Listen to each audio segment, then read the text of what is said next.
Alright everyone, welcome back to Ballroom Feed. Today we're going to tell you a little bit about the merengue dance today. I apologize in advance for pronouncing things poorly. I'm going to do my best, but I'm going to put everything in the description box below.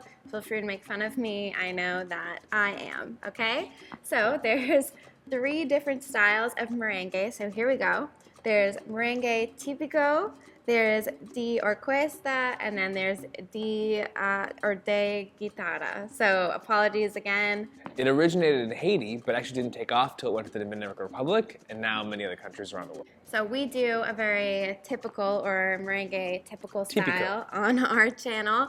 So if that's what you're interested in learning, it's very easy. It's probably the easiest dance on our channel, and it's very beginner friendly. So it's a great way to kind of learn how to dance without feeling the pressure of so many rhythm changes or footwork. It's very flexible, so it's definitely a good party dance. It's also a good dance to know if you listen to a lot of Latin music or dance to Latin music with your family, because there's going to be some merengues and you can dance it with anybody even if they've never even danced before. So it's definitely the best dance to learn for beginners. It's also a great dance to learn like different arm positions and how to lead things, because it's not as difficult with the footwork. So it's a great place to kind of learn upper body stuff and connection, and then translate those moves and competencies into other dances like salsa and bachata, okay? If you're musically challenged, this is definitely the best one to start with, since the beat is super consistent, and this music is the easiest one to hear the beat and learn how to start to count music. This is another Latin style dance, but again, it can be danced to other styles of music.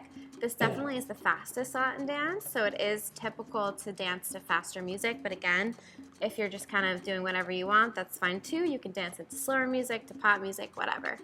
So I hope you like this, and if you did want to learn some merengue, we have a bunch of stuff up on our channel and even more on our website and the Ballroom Feed Pro subscription, so be sure to check that out.